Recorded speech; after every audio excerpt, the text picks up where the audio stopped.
메시지 성경의 번역으로 함께하는 하박국 묵상입니다. 오늘부터는 메시지 성경의 번역으로 하박국 묵상을 시작하도록 하겠습니다. 오늘 제목입니다. 예언자에게 주신 소명, 하박국 1장 1절의 말씀입니다. 하나님께서 하박국에게 알려주신 문제다. 하박국은 선지자입니다. 소위 예언자입니다. 이 성경의 예언자는 하나님을 대신해서 하나님의 말씀을 사람들에게 전하여 주는 사람으로 우리가 이해할 수 있겠습니다. 하박국의 표현은 매우 아름답습니다. 대부분의 메시지가 하나님과 친밀한 대화 형태로 되어 있기 때문에 매우 중요하게 평가받고 있는 예언서입니다. 메시지 성경의 하박국 머리말 중에 일부를 읽도록 하겠습니다. 예언자들이 하는 일의 대부분은 우리에게 하나님의 말씀을 전해주는 것이다. 그들은 우리에게 하나님의 심판과 구원, 도전과 위로의 말씀을 들으라고 촉구하는 설교자들이다. 그들은 우리가 하나님을 마음대로 상상하지 못하도록 진짜 하나님을 알려준다.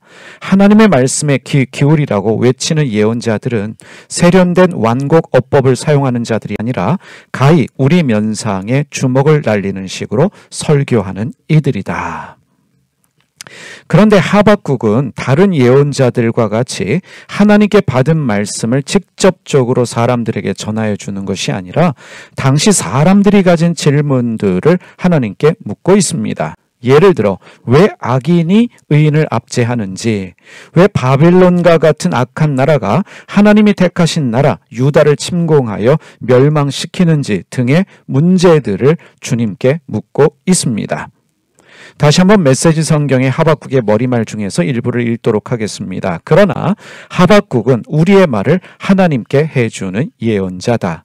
그는 도무지 이해하기 힘든 일 앞에서 우리가 느끼는 당혹감과 하나님께 대한 실망감을 서슴지 않고 하나님께 털어놓는다. 그는 하나님께 우리 말에 귀를 기울여 주실 것을 요구한다. 그것도 예언자답게 정색을 하고 단호한 말투로 말이다. 하박국의 말씀은 이렇게 이해할 수 있겠습니다. 예언자 하박국의 질문과 하소연에 대하여 하나님께서 응답하신 말씀에 대한 기록이다 이해할 수 있겠습니다. 하박국은 자신이 목격하고 있는 현실의 문제와 이에 대한 의문점에 대하여 하나님께 질문하고 하소연하였습니다. 하나님은 하나님의 뜻과 의도를 하박국에게 알려주셨습니다. 이러한 과정들을 통해서 하박국은 하나님을 이해하는 신앙으로 성장할 수 있었습니다. 신앙은 하나님의 의도를 이해하는 것만큼 성장할 수 있습니다. 그래서 신앙생활에 있어서 하소연과 질문은 지극히 정상적이면서 신앙을 성장시키는 중요한 역할을 합니다. 매우 중요합니다.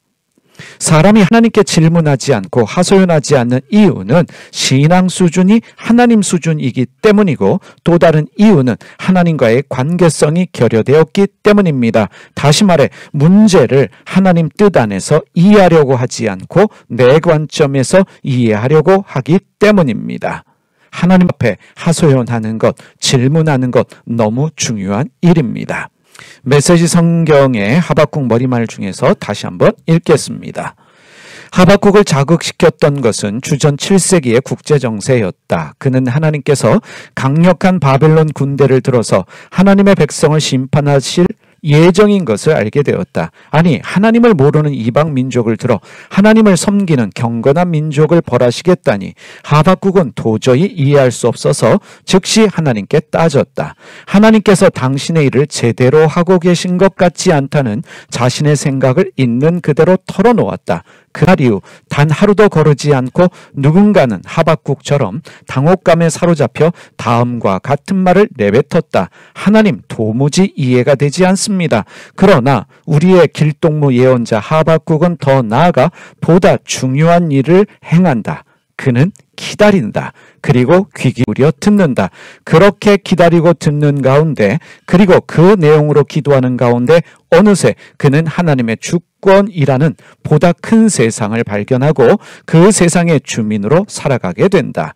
그 자리에서 비로소 그는 하나님을 믿는 삶, 하나님을 한결같이 신뢰하는 삶이야말로 충만한 삶이요 유일하고 참된 삶임을 마침내 깨닫게 된다. 하나님은 하박국의 의문, 질문, 하소연에 대하여 답을 해주셨습니다. 하박국은 하나님의 말씀을 통해 오늘을 이해하고 내일을 소망으로 바라보게 됩니다.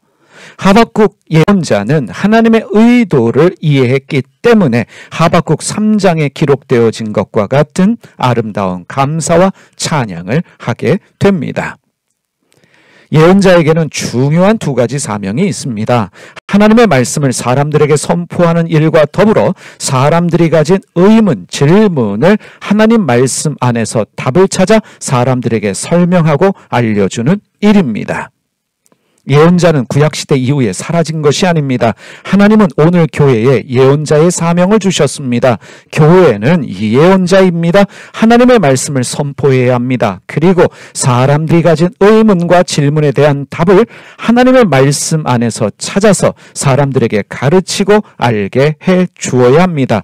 그들이 가진 질문, 그들이 가진 하소연에 대한 답을, 깨달음을 줄 수 있어야 합니다.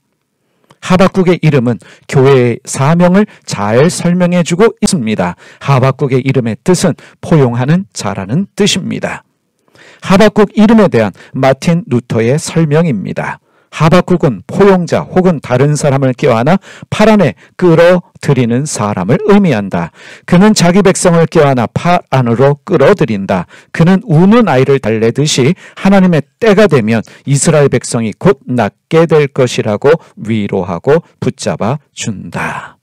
사랑하는 여러분, 하나님의 말씀을 읽을 때마다 질문하시기를 바랍니다. 하소연하시기를 바랍니다. 그 질문과 하소연에 대하여 하나님이 말씀을 통해서 응답하여 주실 것입니다. 기도하겠습니다. 하나님 아버지, 오늘 교회가 예언자로서 가진 사명을 잘 감당하게 하여 주시옵소서. 오늘 주님 말씀 담대히 선포하게 하여 주시되 주님의 말씀을 진리로 올바로 전파하게 하여 주시고 사람들이 가진 의문과 하소연, 질문에 대하여 말씀 안에서 답을 줄 수 있는, 깨달음을 줄 수 있는 교회가 되게 하여 주시옵소서. 우리 주님 예수님의 이름으로 기도드립니다. 아멘.